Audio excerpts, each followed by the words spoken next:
प्रिय मित्रों, आज की वीडियो में हम आपको भगवान भोलेनाथ से जुड़ी एक कथा सुनाते हैं जो कई पुराणों और धार्मिक ग्रंथों में मिलती है, जिनमें भाग्य और कर्म के विषय को प्रमुखता दी गई है।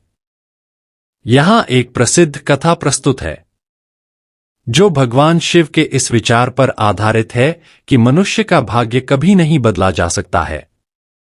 प्रिय मित्रों, एक बार भगवान श्री कृष्ण अपने राजमहल में विश्राम कर रहे थे, तभी वहां पर नारद मुनि का आगमन होता है।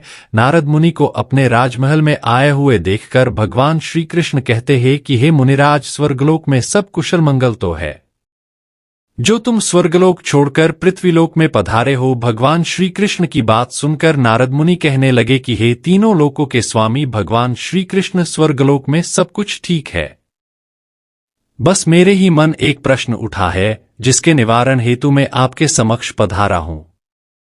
जब भगवान श्री कृष्ण ने ये सब सुना तो वे मुस्कुराते हुए कहते हैं कि हे मुनिराज, आप निसंकोच अपना प्रश्न पूछ सकते हैं। भगवान श्री कृष्ण की बात सुनकर नारद मुनि कहते हैं कि हे प्रभु, क्या मनुष्य के जन्म उपरांत उसका लिखा हुआ भाग्य बदला जा सकता है?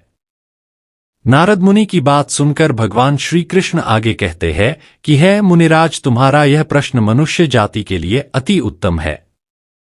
मैं तुम्हें एक प्राचीन इतिहास की सुंदर कथा सुनाता हूं। इस कथा को तुम बहुत ध्यानपूर्वक ढंग से सुनना और तुम्हारे प्रश्न का उत्तर भी इसी कथा में छुपा है।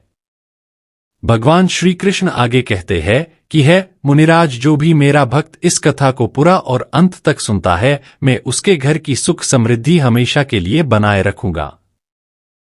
प्रिय मित्रों, यह कहकर भगवान श्री कृष्ण कथा सुनाते हुए कहते हैं कि हे मुनिराज, प्राचीन समय में वीर सिंह नाम का एक धर्मनिष्ठ और प्रजावत्सल राजा था। उसकी प्रजा सुखी और संपन्न थी और उसका राज्य चारों ओर समृद्धि से भरा हुआ था। एक बार राजा वीर सिंह भगवान शिव की तपस्या करने के लिए वन में गए। कठोर तपस्या के बाद भगवान शिव प्रकट हुए और राजा से वर मांगने को कहा।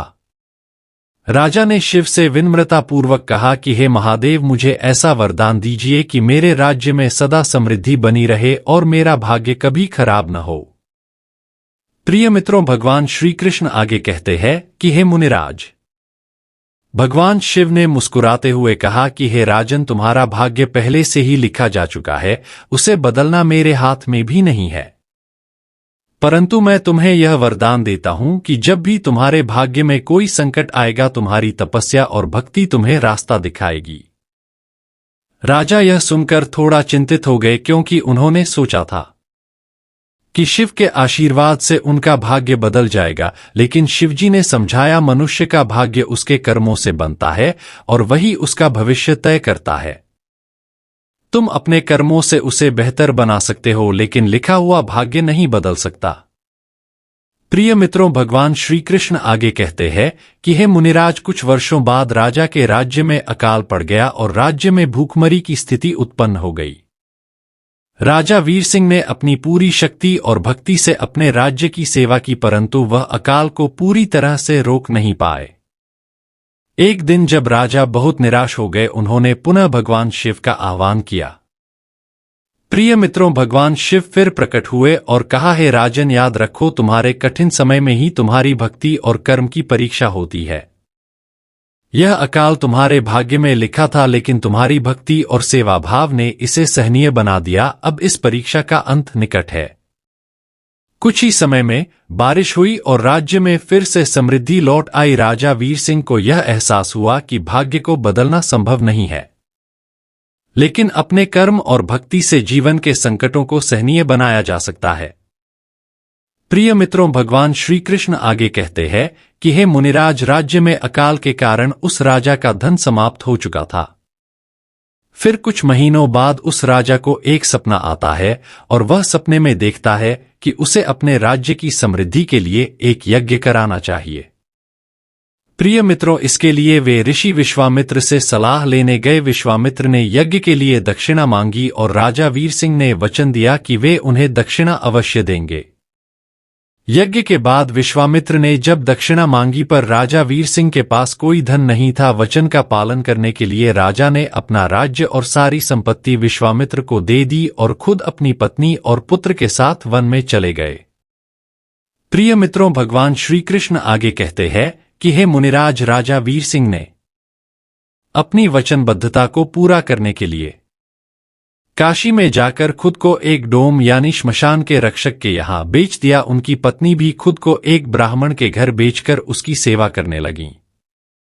राजा वीर सिंह श्मशान में लाशों का अंतिम संस्कार कराने का कार्य करने लगा। प्रिय मित्रों, उनकी पत्नी को भी अपने बेटे रोहिताश्व की मृत्यु का सामना करना पड़ा, लेकिन राजा वीर सिंह ने अपने कर्तव्य को निभाने में कोई समझौता नहीं किया। जब उनकी पत्नी रोहिताश्व के शव को श्मशान में लाईं तो राजा वीर सिंह ने कहा कि वह अंतिम संस्कार करने के लिए दक्षिणा देने को कहेंगे, क्योंकि वह अपना कार्य ईमानदारी से निभा रहे थे।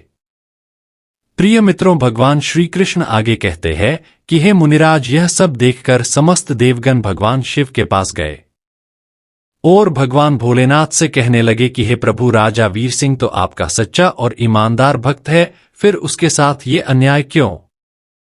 प्रिय मित्रों, समस्त देवगण की बात सुनकर भगवान शिव कहने लगे, ये सब कुछ उसके भाग्य में लिखा था, इसी कारणवश उसे ये सब भोगना पड़ रहा है।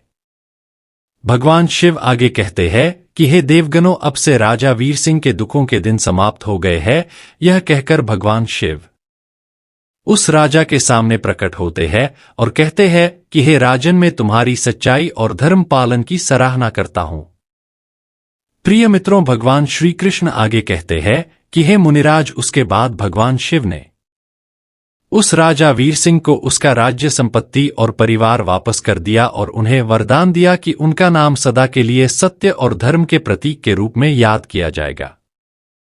प्रिय मित्रों, राजा वीर सिंह की यह कथा हमें सिखाती है कि मनुष्य का भाग्य उसके कर्मों से प्रभावित होता है।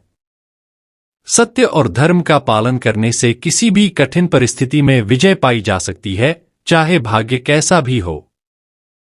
प्रिय मित्रों, भगवान श्री कृष्ण आगे कहते हैं कि हे मुनिराज, भगवान शिव द्वारा दी गई इस शिक्षा से यह स्पष्ट होता है कि व्यक्ति का चरित्र और कर्म उसके जीवन को आकार देते हैं और सच्चाई के मार्ग पर चलने वाला व्यक्ति कभी भी पराजित नहीं होता।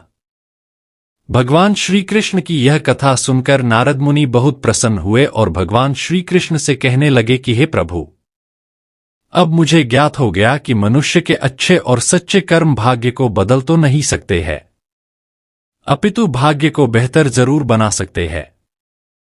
प्रिय मित्रों, नारद मुनि आगे कहते हैं कि हे भगवान, आप धन्य है। यह कहकर नारद मुनि स्वर्गलोक की ओर चले जाते हैं। मित्रों, अगर हमारी यह वीडियो आपको थोड़ी सी भी पसंद आई हो तो वीडियो को लाइक और चैनल को सब्सक्राइब जरूर करना। धन्यवाद।